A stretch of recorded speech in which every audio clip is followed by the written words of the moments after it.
Doctor Sangeeta Sharma, associate professor, PG, department of chemistry, government डोंगर college, Bikaner. आज हम बीएससी पार्ट सेकेंड के थर्ड पेपर में इलेक्ट्रोकेमिस्ट्री की सेकेंड यूनिट को पढ़ेंगे। पिछले लेक्चर में हमने कोरोजन को डिटेल में पढ़ा था। उसी को कंटिन्यू करते हुए आज हम संक्षारण को प्रभावित करने वाले कारक के बारे में पढ़ेंगे, फैक्टर अफेक्टिंग कोरोजन। जो प्रमुखता है उसमें पहला है धातु की प्रकृति या नेचर ऑफ द मेटल। किसी धातु के संक्षारण में E0 cell is equal to E0 metal oblique metal ion plus E0 oxygen oblique H2O cell कार्य करता है, जहाँ पर E0 ऑक्सीजन ऑब्लिक H2O का मान 1.23 वोल्ट होता है।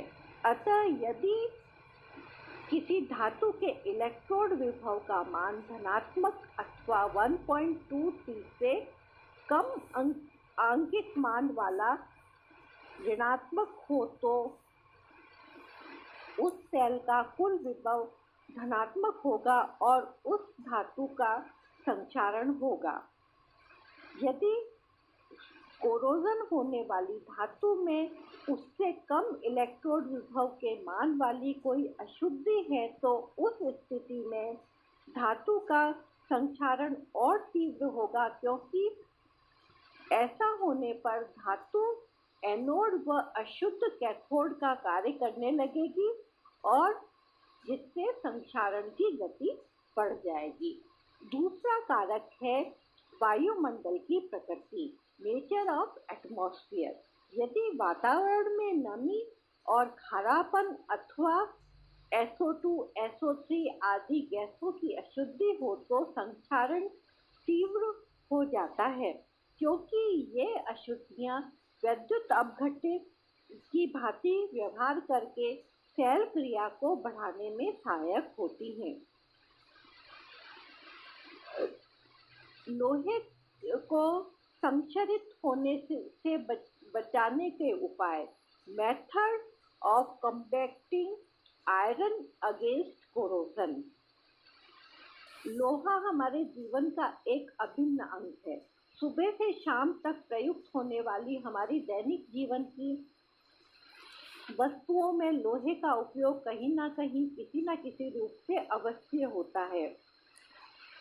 कहा जाता है कि जिस देश में लोहे की खपत ज़्यादा होती है उसे समृद्ध देश कहा जाता है।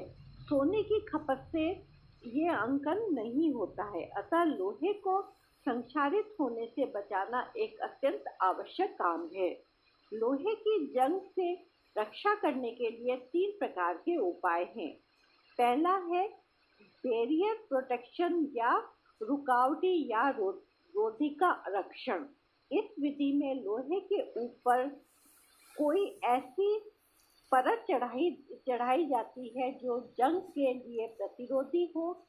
इसके लिए कई उपाय किए जाते हैं। लोहे के औजार व मशीनों को जंग से बचाने के लिए उन पर तेल अथवा ग्रीस का लेप कर दिया जाता है, जिससे वह वायुमंडल की ऑक्सीजन के साथ संपर्क में नहीं आते हैं और ऑक्सीकृत होने से बच जाते हैं। दूसरा है लोहे के फाटक, फर्नीचर आदि पर वार्निश, रोगन आदि या पेंट कर दिया जाता है।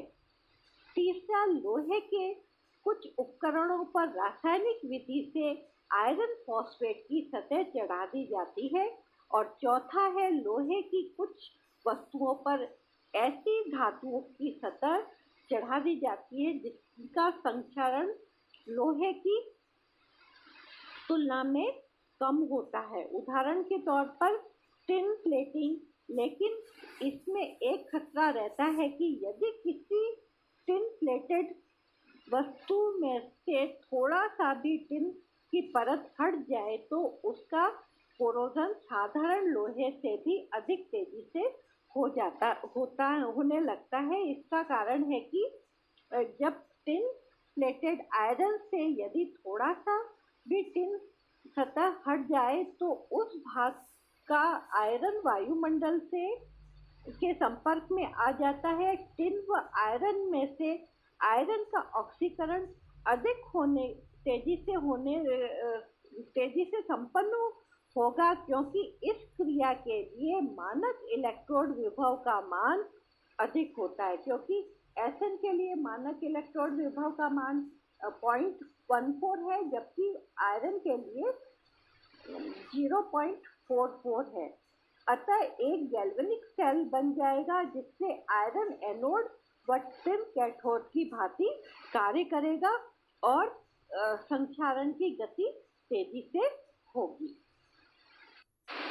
दूसरा उपाय सैक्रिफिशियल प्रोटेक्शन या बलिदानी अथवा उत्सर्ग संरक्षण है। इस विधि में किसी ऐसी धातु की कोटिंग चढ़ाई जाती है जो आयरन की तुलना में अधिक आसानी से ऑक्सीकृत होने वाली हो। सामान्यतः इसके लिए जिंक धातु का प्रयोग किया जाता है। लोहे पर जिंक की सतह या कोटिंग चढ़ाने की प्रक्रिया को गैल्वेनाइजेशन कहते हैं। आयरन पर जिंक की सतह आ जाने से आयरन वायुमंडल की ऑक्सीजन के संपर्क में नहीं आ पाता है और उस पर जंग नहीं लगता है। जिंक की कोटिंग का एक लाभ यह भी है कि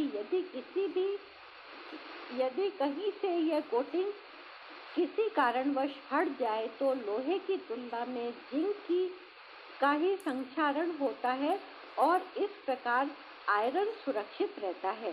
जिंक के मानक इलेक्ट्रोड विभव का मान आयरन से अधिक होता है। अतः यदि जिंक की कोटिंग हट भी जाए तो लोहे की सतह वायुमंडल के संपर्क में आ भी जाए तो उसका ऑक्सीकरण नहीं हो पाता है, क्योंकि जिंक के लिए इसका मान 0.76 है, जबकि फेरस के लिए इसका मान E0 का मान प्लस 0.44 है। ये टिन कोटिंग से ठीक उल्टा है। अतः इस स्थिति में जिंक का ऑक्सीकरण हो जाता है और इस गैल्वेनिक सेल में जिंक सतह एनोडिक क्षेत्र बना लेती है और लोहे की सतह कैथोडिक क्षेत्र। इस स्थिति में वैद्युत रासायनिक क्रिया के फलस्वरूप जिंक का संक्षारण या कोरोजन होता है और आयरन बच जाता है। इस प्रकार जिंक की कीमत पर आयरन का प्रोटेक्शन होता है। तीसरा है विद्युत रक्षण या कैथोडिक रक्षण या इलेक्ट्रिकल प्रोटेक्शन और कैथोडिक प्रोटेक्शन। यह एक प्रकार का सैक्रिफिशियल रक्षण ही है। जमीन में दबे हुए पाइप अथवा जहाज के पेंदों को कोरोजन से सुरक्षित करने के लिए इनके साथ किसी तार द्वारा जिंक अथवा मैग्नीशियम जैसे इससे अधिक धन विद्युतीय धातुओं को जोड़ दिया जाता है। ये धातु एनोड का कार्य करती है, जिससे आयरन कैथोड बन जाता है। इस प्रकार आयरन को बचाने के लिए कोरोजन में मैग्नीशियम को नष्ट करते जाते हैं, क्योंकि आयरन पाइप को बदलने की तुलना में इन मैग्नीशियम के टुकड़ों को बदलना अधिक आसान है। मैग्नीशियम संक्षारण में नष्ट होता जाता है, जिससे बदलना पाइप को बदलने से आसान है। तो जगह जहाँ पर हमारे जो क्रूड ऑयल की पाइपलाइन जा रही होती है, तो उस पाइपलाइन से हम तार द्वारा मैग्नीशियम का ब्लॉक जोड़ देते हैं। मैग्नीशियम एनोड का काम करता है, पाइप कैथोड बन जाता है आयरन का पाइप, और इस मैग्नीशियम का कोरोजन होता जाता है और कुछ टाइम के बाद हम इस मैग्नीशियम ब्लॉक को आसानी से बदल सकते हैं और हम इस आयरन पाइप को सुरक्षित रख सकते हैं।